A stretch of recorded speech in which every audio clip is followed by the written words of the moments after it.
worth saying if it's already said. Even if it all goes over your head, believe it if you want to. So keep your eyes on the road and your head in the stars.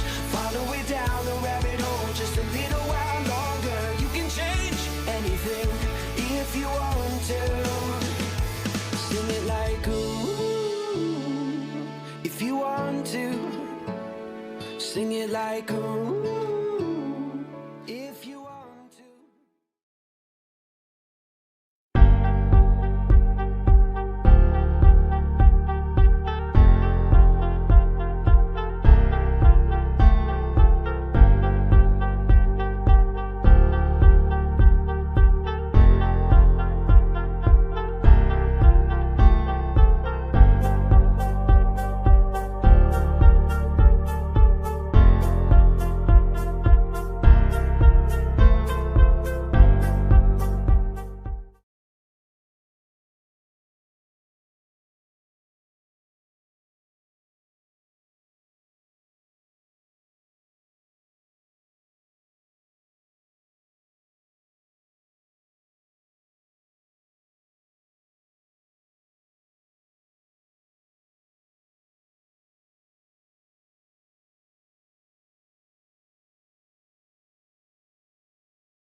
Thank you.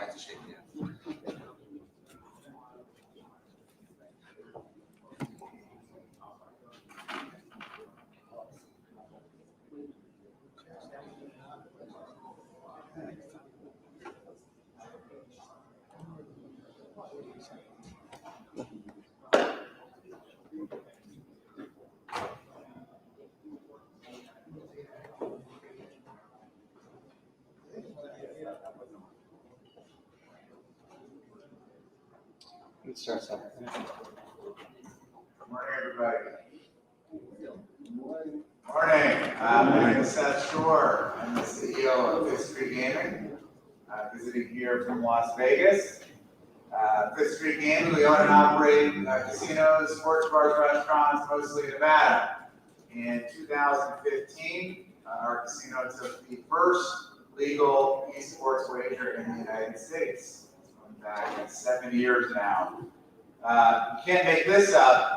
On October 18th, that's today, right? 2018, we were in this room. Okay, for 4 years ago today, the Esports Thought Leader Summit here at Stockton. So 4 years ago today, I thought that was very nice. In addition to being CEO of Fifth Street Gaming, I am on the Esports Technical Advisory Committee in Nevada, which is part of the Nevada Gaming Control Board.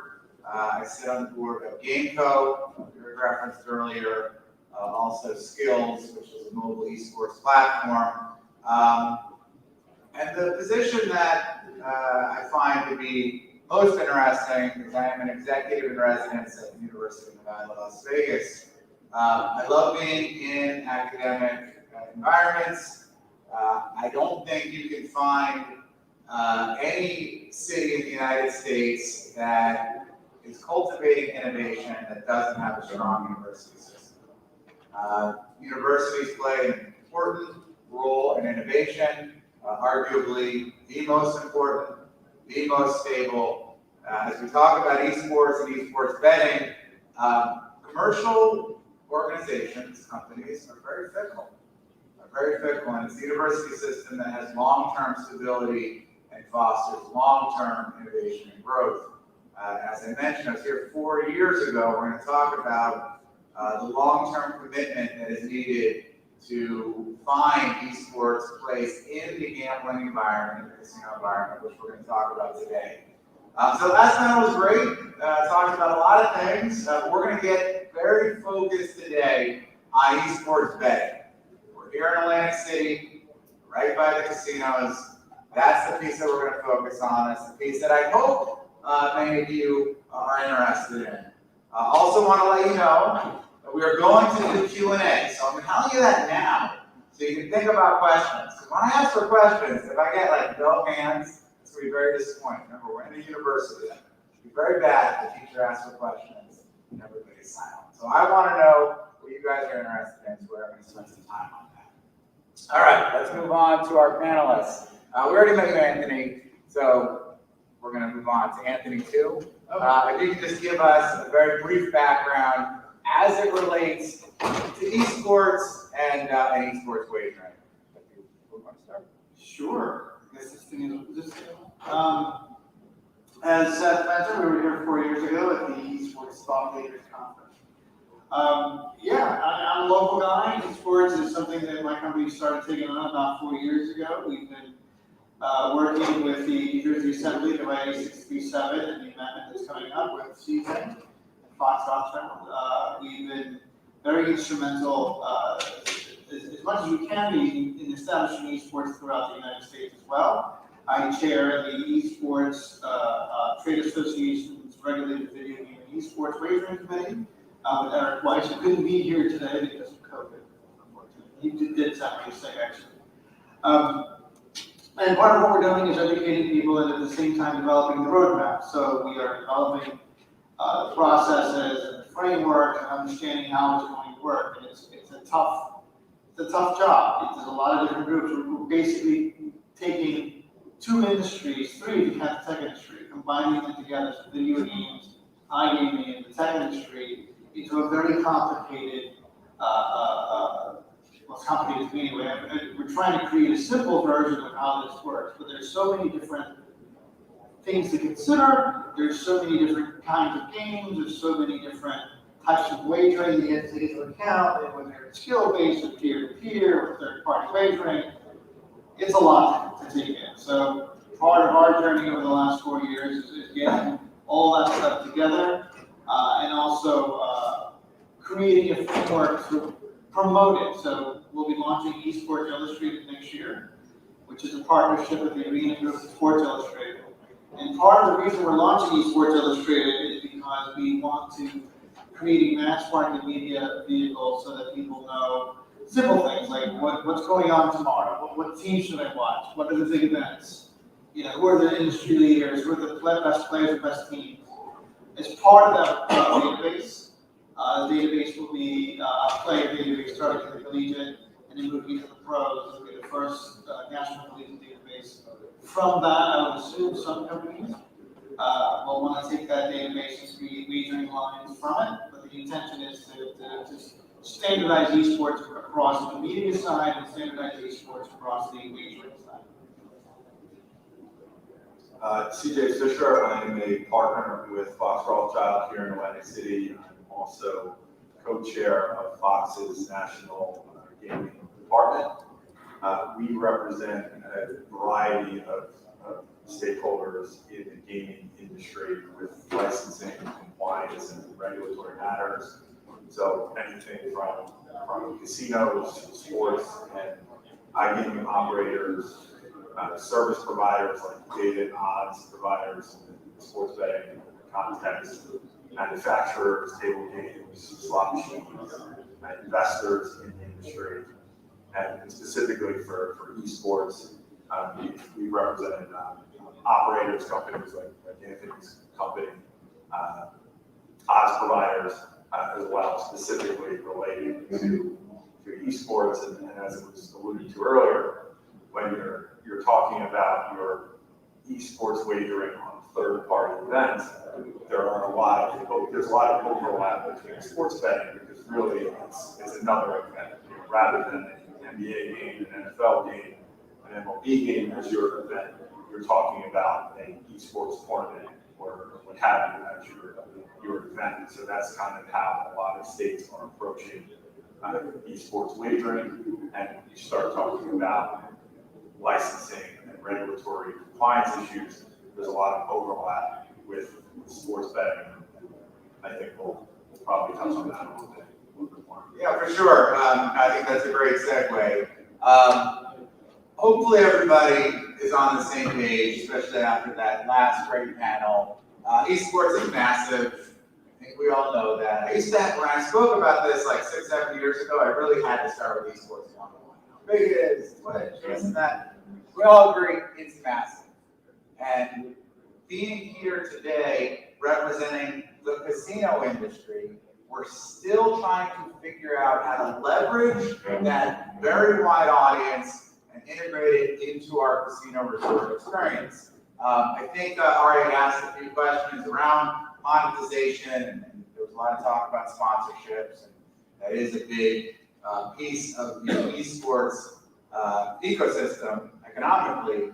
But when it comes to casinos, there are a few different ways that casinos can monetize esports, but esports betting is clearly one of them, and the one that I'd like to focus on today. Now, esports betting, that can be defined in a few ways, but I'd really like to get into the detail in terms of what is regulated today in New Jersey, what this bill is that I'm hearing you're writing. That's interesting. And I'd love to touch on what's going on in Nevada. So CJ, do you want to start there? Yeah, and I guess just starting with New Jersey, and Anthony touched on it a bit later, esports wagering is legal in New Jersey. I think the first wager was allowed in late 2019. It's a little different than traditional sports betting. You know, the division has had some restrictions for how you can wager on sports events, such as a $1,000 max bet preventing in-play wagering, and wager types as well. You know, rather than having a variety of different prop bets and things that you can bet on in the sports betting context, you might not have that with wagering on esports events. And like Anthony had touched on, there's an approval process. You have to give, if there's a new event that you want to accept wagers on as an operator, or a type of wager, you can't just offer that as an operator. You have to go to the division and get approval for that. And particularly with new events, the division wants to have assurances that the integrity of that event is preserved. So they want to see who's the governing body over that event, and do they have integrity policies? Are they monitoring these events before they're going to sign off on approving that? Nevada is in many ways similar. You have to seek approval for a new esports event or a new type of wager. Nevada has done something more recently than their initial approach, where they'll approve an entire season of a particular league or event once it's approved, if it's hosted by the same company. But as far as restrictions, it's very similar in Nevada as far as types of wagers that can be approved, and limits on the amount that you can wager, or the restricted in-play wagering on esports. And Seth had mentioned the bill in New Jersey. You know, I think New Jersey has really stood out as wanting to be at the forefront of esports wagering, and the division is a huge part of that and that mentality. And this wouldn't be the first time that there's an amendment to the Casino Control Act related to esports wagering. Back when the legislation first passed after PASPA, the way that the statute read, it under a prohibited sports event, it read prohibited sports events for high school sports, competitive video games, and esports.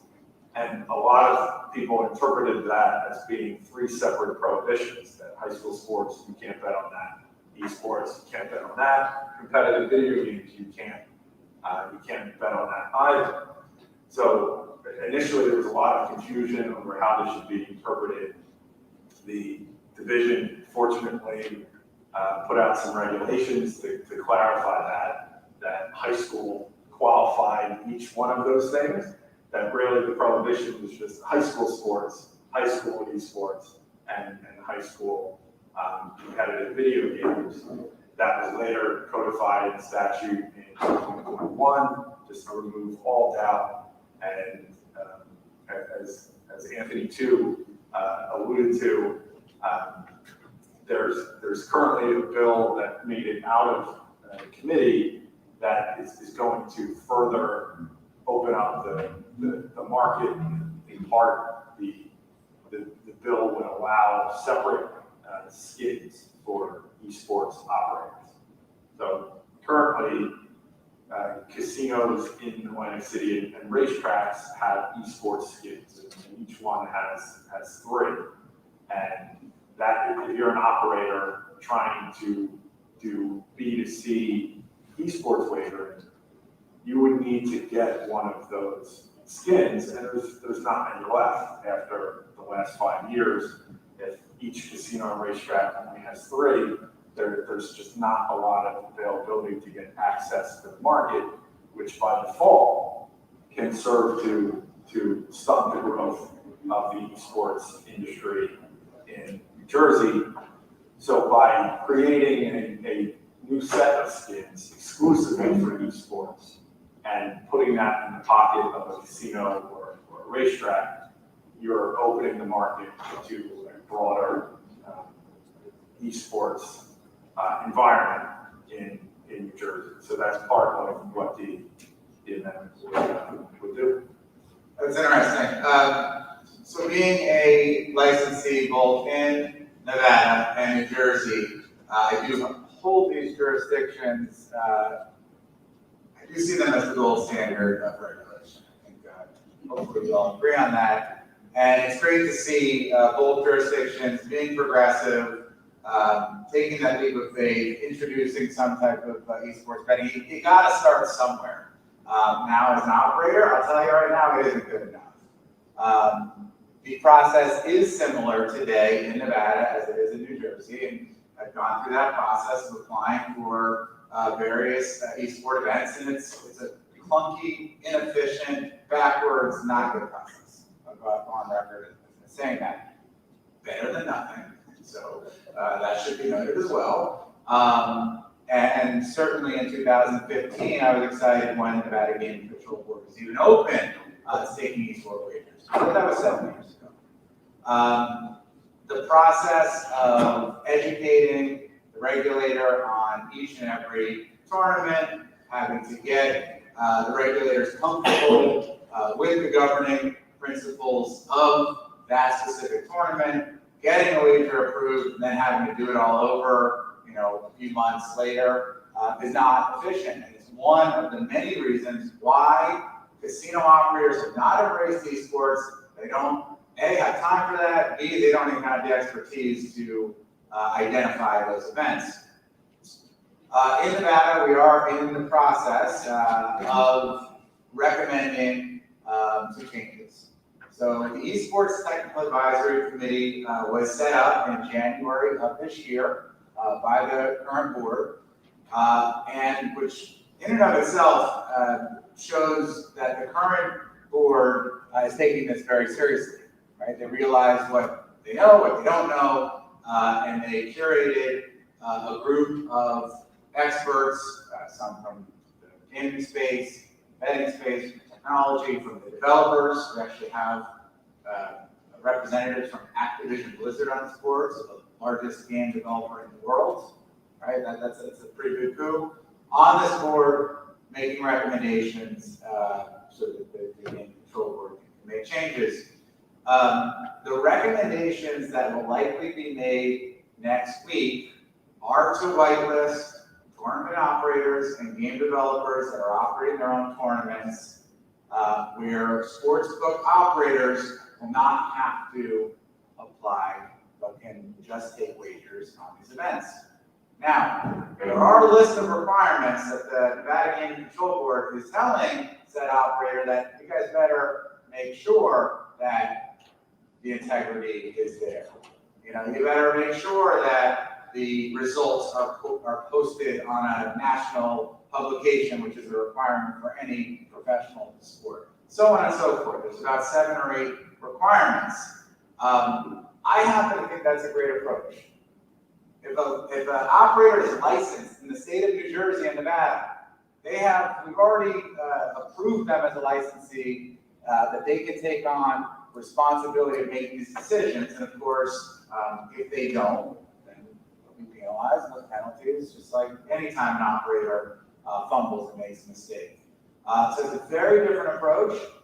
It's one that I'm excited to see the change and to see if that gives the operator the confidence and the flexibility to offer more wagers. With that, is that something that you think New Jersey would ever consider, or are there other alternative evolutions in terms of the process of getting wagers approved? And I would say I don't see that because we have a statute that says each individual event has to be approved. So you would need a legislative change in order to have that. You know, it sounds nice. Everybody wants to reduce the regulatory overhead they have to experience, and obviously the more events that wagering is allowed on, it's better for everybody. It's better for the esports industry. It's better for the sports books. That being said, it's the same process as to, you know, even in, you know, traditional sports like the NFL. You know, we get requests for different types of prop bets all the time. So you know, you can't treat one category of wagering more favorably than another. But to the extent the legislature will be amenable to that, it's possible. I know, you know, in Europe, which had sports betting, legalized sports betting long before us, they don't catalog. So I mean, there were sports books over there that would probably take a bet on 2 raindrops running down the window game. So it's a different feel. Here we're really, really concerned with the integrity of the leagues, right? We want to make sure that when somebody's putting their own money on the line, that is a contest that's going to be executed fairly. We look to see integrity policies and everything. And so, you know, that's what we do. What we can do, which I think is similar to what Seth is referencing, is you can get like a lot of group wagers proved sort of at once, like on a specific league. So, you know, in that sense, it's not like each individual bet has to come in differently. But, you know, typically, you know, those requests will come in from either a sports book that wants to take wagers in a particular tournament, or they'll come in through the operator of that tournament. And, you know, we basically go through the same process in ensuring that there is integrity and that, you know, there's like an independent governing body. Like ESIC came up before, and they batched together a bunch of different tournaments and were able to get wagering approved from them. So, because I mean, and that's another, you know, difficulty that faces esports. It's like you don't always have a sports governing body that you see you always like draw the analogy back to like what everybody is so familiar with and watching TV, like the NFL or the NBA. Like they have a league in front office. You don't always have that with esports. So you're starting to see that more and more. And you know, like I said, the number of events that are approved for wagering only goes up. So you know, it's definitely going to be an area where you start seeing the total handle go up and up year on year. All right, thank you. So there was a mention of esports specific skins. Do you guys think that a sports book should be solely focused on esports betting? You know, a general operator like BetMGM, Caesars, Valley, do we see them incorporating esports wagering as a part of their offerings? I'd love to hear your opinions on that.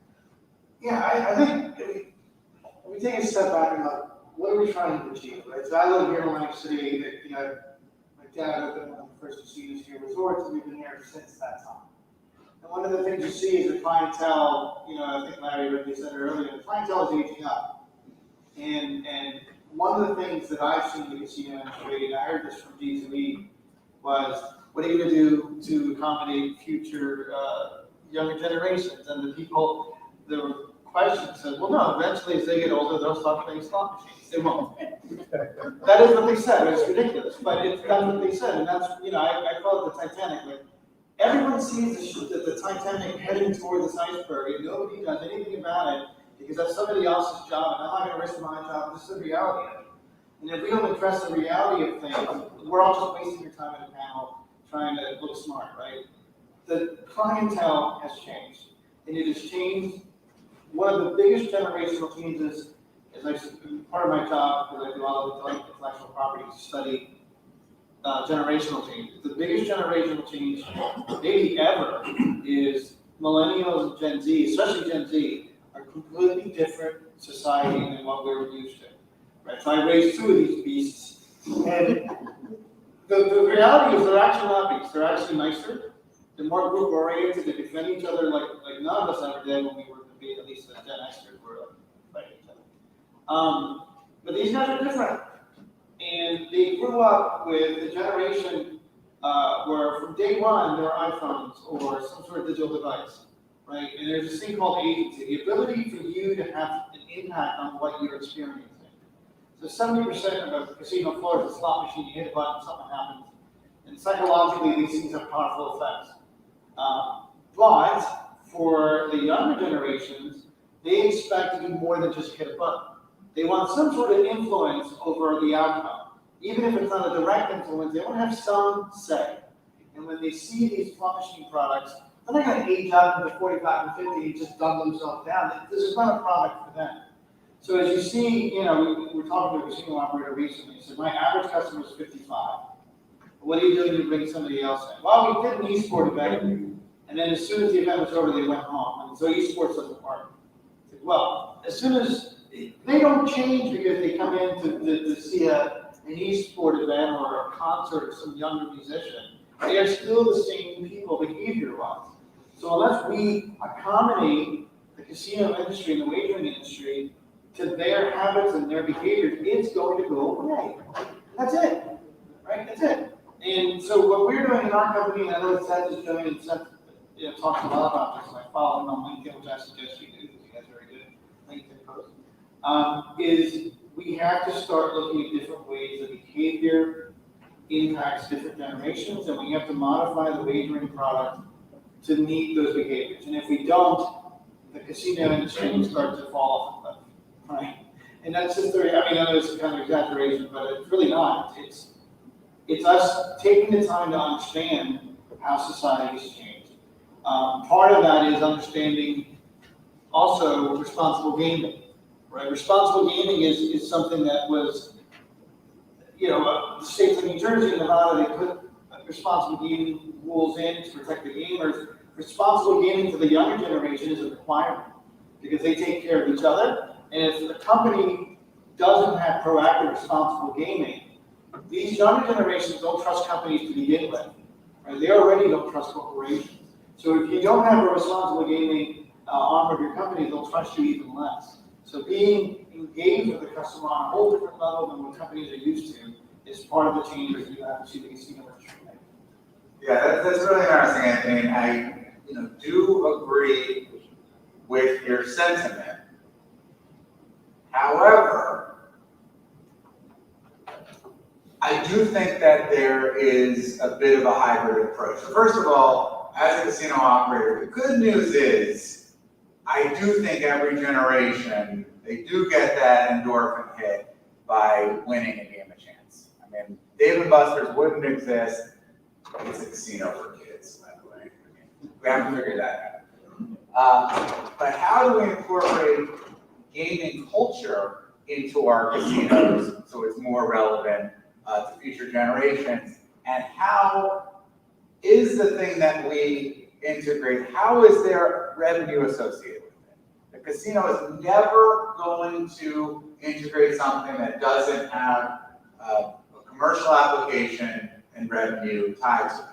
I remember very clearly in the early 2000s, and definitely around the recession in 08, nightclubs became massive.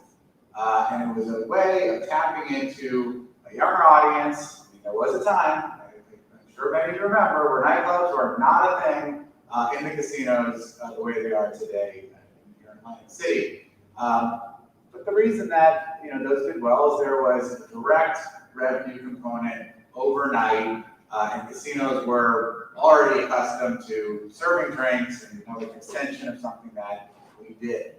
And so that's why I go back to esports betting. That's something we do. We are sportsbook operators. We have been for decades, at least in Nevada. It's a little newer, but that's something that we do. How can we establish esports betting as that first thing that proves to casino operators that the gaming enthusiasts, first of all, they have money in their pocket. If they don't have money in their pocket, I'll tell you, as an operator, we don't really want it. Let me just go out and say that. That's number one. Are this customer that we're talking about willing to spend money? We'd love to touch on that. If they are they willing to spend money on something that we're offering? I think esports betting is that thing. So, I'd like to talk a little bit more. What can we as an industry, as people that are sitting here, clearly we believe in esports betting, how can we help the casinos take that leap of faith? Are there tools that they use that can make it easier for them to offer esports wagers? Is there technology? Are there companies that can help them market? CJ. I mean, I was going to go back to it and somewhat to Anthony's earlier point about iGaming, how long that in New Jersey, how long that took to get to where it is now. Like it wasn't overnight. You know, the switch was flipped on in New Jersey, and the revenue from iGaming was a tenth of what was projected. And I think casino operators need to see proof of concept that people are going to wager on esports, that people are going to play skill-based games that are in the casino. And it needs time. And I think from a regulatory point of view, some of the stuff we talked about, if you're removing or less diminishing some of those restrictions, like having an esports skin and making it easier to get new events and new wagers approved, it's going to allow the industry additional runway that if a company like Anthony has is operating in New Jersey and those revenue numbers are public, it's like anything else. If it's working, other people are going to be quicker to embrace it. But when you have a barrier to entry, like for example, again, going back to the skin and market access, it's a catch-22. You might not get that chance because of the high cost of skin and getting into the game.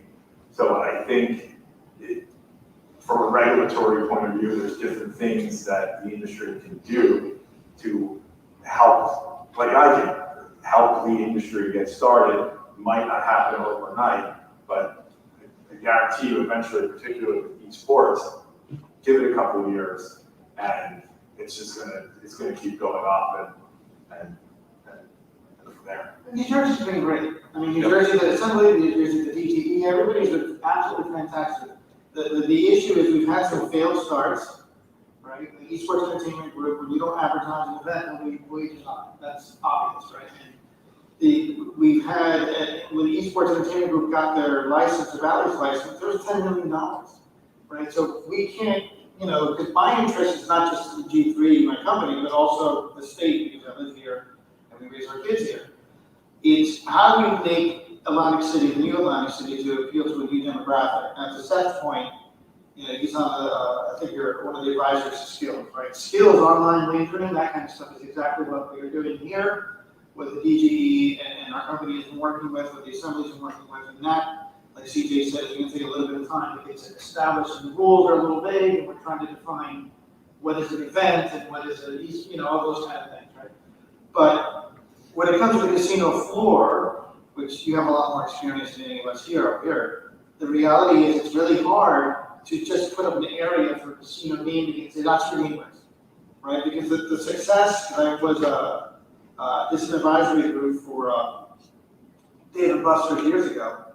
The success of Dave & Buster's is a culture of you're going to come here for 2 hours, you're going to spend around $200, and you're going to have a good time. You're going to take pictures of yourself, and you have all these TikTok zones, social media zones.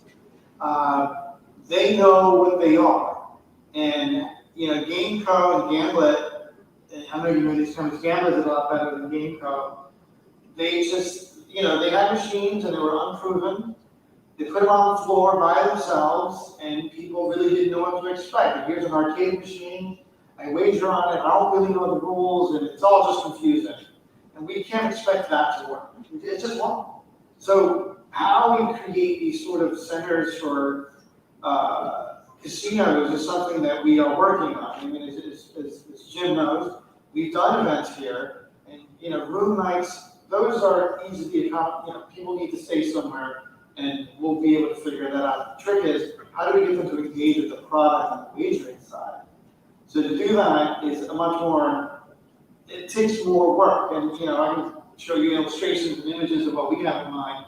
But the reality is, companies, the reason we did the esports wagering amendment was to provide easier access for companies to come into New Jersey to be able to experiment at a much more reasonable cost.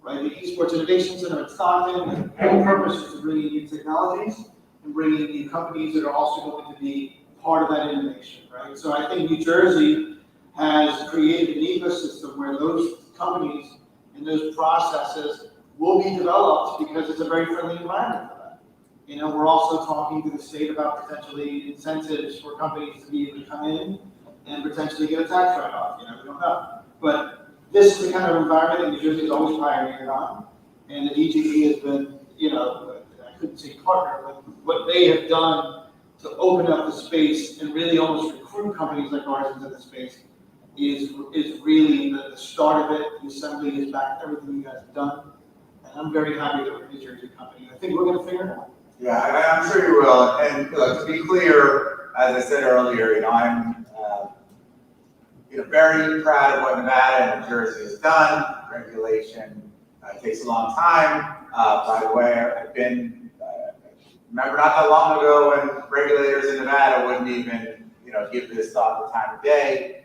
Everything changed in Nevada around 2015 when Governor Brian Sandoval and Chair A.G. Burnett got together and said, we need to make sure that we are innovative and stay ahead of this. And if it wasn't for leadership at that level, it wasn't going to happen. And I know that that's been a similar culture here in New Jersey, and it's got to start there. So, hats off. Some of my comments are controversial, but I also, I don't want to be the guy here waving the flag and the Kool-Aid. Let's talk about the challenges as much as, the long-term vision that I know we all believe in.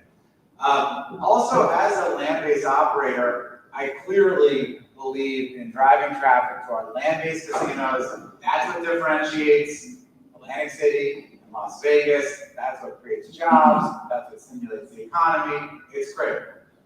However, mobile sports betting does some of those things. And in my experience when starting a new business, it's good to fish where the fish are. Right? So where are the gamers? They're online. They're not currently in the casino. So starting by focusing online, focusing on mobile sports betting makes a lot of sense to me. Then once you get them, bring them into the casino through events, once you get them in the database. What I can tell you is we talked about Twitch a little bit, or at least in the last panel. So a week ago, I was in San Diego at TwitchCon. TwitchCon is a major convention for Twitch streamers, enthusiasts, developers, massive, tens of thousands of people. And you got to watch live tournaments. Twitch does run its own tournaments. They're part of Twitch Rivals, and they have something called Twitch Predictions. Predictions to me is a G-rated word for gambling. We don't want to be regulated. We have people make predictions, and everybody takes part. Right? So here's an example where you have Twitch, the largest media broadcasting platform in esports, by 100 miles at a live event. You have tens of thousands of people watching, and they are at least participating in, gambling light. So to me, that's an example of an audience that wants to do the thing that we're talking about. How can we tap into that? Is there a relationship with Twitch or YouTube gaming? How do we tap into the online esports universe and bring gambling to those platforms? Is that a possibility?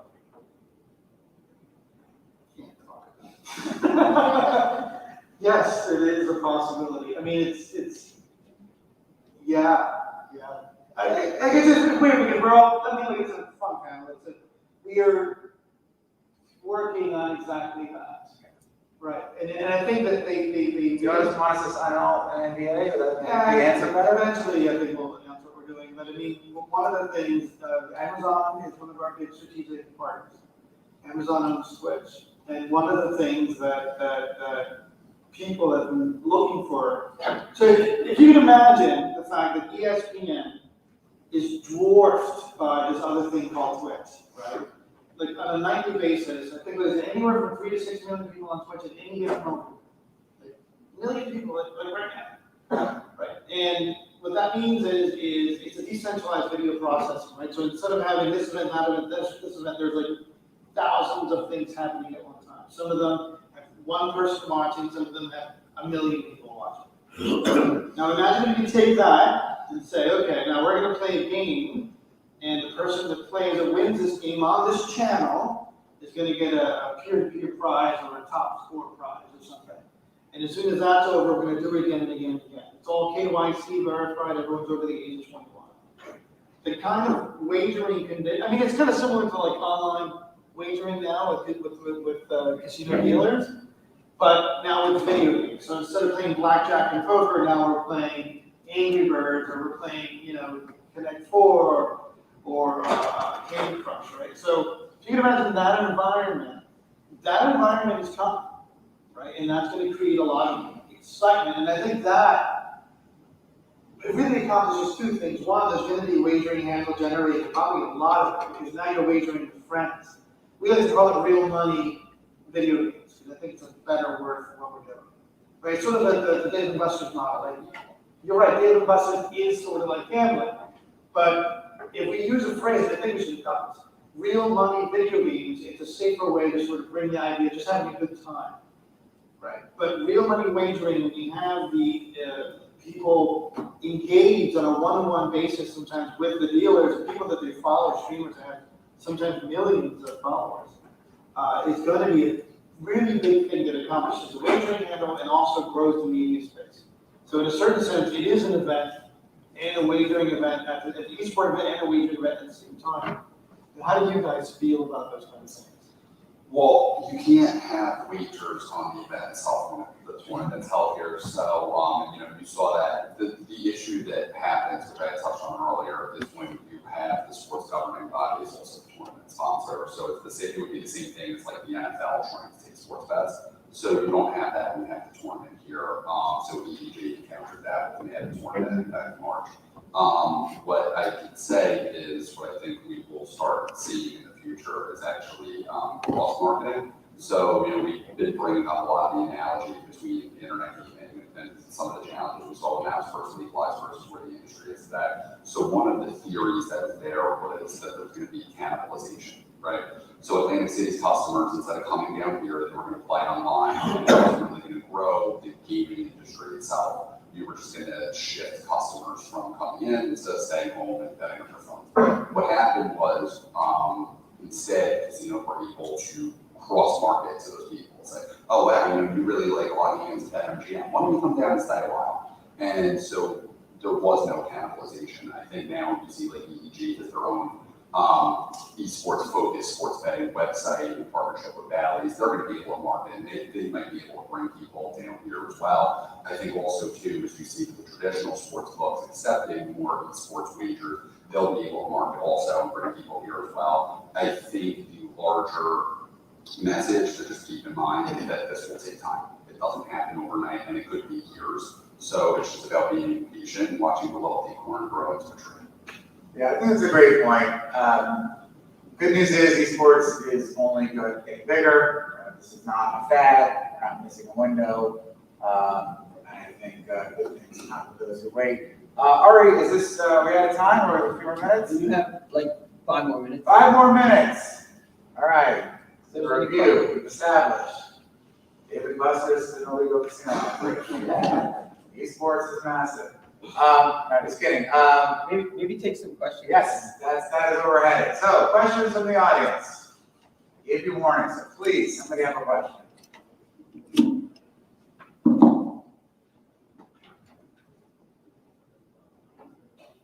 Hello, yeah, my name is Wade, and we are a gaming, we're new to the gaming space as a startup, but we're technically a fintech company. So I would like for you to expand on why the NFL cannot take its own wagers. Yeah, that's fine. I mean, that's just part of the traditional sports betting model. It's not independent, right? So we look for the integrity. What the NFL does is they monitor the integrity of their own game. They make sure that they don't have players throwing games. They don't have any issues like the 1919 Chicago Black Sox, right? So they have their own integrity policy. They have people on the ground monitoring that. We also look at the sports books themselves, and we make sure that they're monitoring integrity, that they all communicate. There's the Sports Wagering Integrity Monitoring Association, SWIMA, that they're a part of, so they can see if there's like any unusual wagering activity on a particular event. So it's what we have. You know, you got to fit into the existing rubric. What we do, like I said, we treat all of our children equally, so it's the same thing, right? We fit esports within that same sports wagering model that applies to everybody else. So, and also to take wagers, you also have like the licensing aspect that sometimes some of those larger organizations are so big that they make that business choice that maybe tend to avoid, which is something, you don't limit what type of company would apply for a license, but generally speaking, I mean, it's not easy to get licensed in terms of taking wagers. So, there's a lot of different barriers with regulation. Yeah, and wait, I think it's also important to point out that would just not be good business and probably not what their fan base is looking for. However, the NFL is a great example of a league that has incorporated sports betting into their culture. But obviously, you can't watch an NFL game without seeing advertisements from sportsbook operators, lines. There's now simulcasts where the broadcasters are specifically speaking to bettors, so they can embrace betting without actually offering wagers themselves. Yeah, 100%. They all have partnerships with legal sports books like DraftKings and FanDuel and everything. You'll see their commercials during games and stuff, where sometimes stadiums, individual teams are partnering with those books, and you'll see ads for those sports books like if you go to a game. Yeah, and data as well. All the sports leagues have their official league data, and they partner with distributors to sell that data to the betting industry companies like Radar, BetGenius, and similar things eventually we can see in the esports space. So this would be similar to say that Twitch could never have its own wagering within Twitch, because that'd be like the NFL having its own wagering, correct? So Twitch would have to have a third party to handle its wagering. Yeah, they have to be licensed, and for Amazon to go through that whole process, I know for a fact they won't. Right, so Twitch will not go through that process, or Amazon or any of those companies that are large scale, because they are a provider to a lot of technologies, like the cloud servers that they have. They try to be a provider for everybody. That doesn't mean you couldn't use a Twitch stream, right? But that creates the difficulty of having to have that Twitch stream KYC separated from the general audience, right? Yeah. And then, does anyone else have questions? So is the skins, is that just a New Jersey thing, or is that like a multi-state casinos? That's pretty much, I don't want to say everywhere, but most jurisdictions have skins. The number varies. Is it 1 per casino? Is it 3 per casino? In certain jurisdictions, extended skins to professional sports teams, where if you have a stadium or a sports franchise, you can have your own skin, which puts more leverage and power into the hands of the leagues through their teams. Certain jurisdictions do not have skins, like Tennessee, for example. It's a hefty license fee, but anyone who wants to open up a sports book in Tennessee does not need to talk to a racetrack or a team or a casino in order to do do that. So like DraftKings doesn't have to contact everyone? Or DraftKings would have to contact every state? Yeah, so you need a separate skin in every single jurisdiction that you do business in. So, New Jersey, Pennsylvania, Maryland, you would need to have a separate deal with a casino or a racetrack or what have you in those jurisdictions. Sometimes, like if you have a big enough casino operating company like Caesars, that has properties in multiple jurisdictions, you can do one deal that will cover multiple states. And in the esports context, the skins are very relevant because we're at the point now where there's at least 15 states that have expressly said that esports events are acceptable events to wager on under the sports betting umbrella. So without separate legislation that addresses esports skins, you would fall under the sports betting skins in order to offer wagering on esports. And to the committee that CJ and I are on, the national committee, we know of at least 31 states that want to expand into esports specific states. Yeah, and there are a couple of states that have not yet said that esports is acceptable to wager on. Indiana expressly says that you can't, it's not approved. Iowa is another jurisdiction. I know in the spring they had it in the bill and made it out of the House to allow it, and it didn't make it into the final bill. So, it's not just New Jersey and Nevada. There are a lot of other states that have esports front of mind and are allowing wagering on sports. But I think that unlike sports betting, there are a couple of states where there might be some barriers to entry. Thank you. Okay, I think that's all the time we have. Just one more point. I just want to say that Twitch recently banned non-licensed gambling that streamers were promoting on the Twitch channel. So in regards to Twitch, yes, they wouldn't be licensed, but they're also abiding by the laws that apply in the United States, that they won't broadcast any gambling that is, not licensed. So I guess, They're also making an announcement today on the rest of that. Yeah. Today. Excellent. Okay, well, thank you very much, Seth. Thanks, CJ. Our next panel will be starting in about 3 minutes. 2 minutes.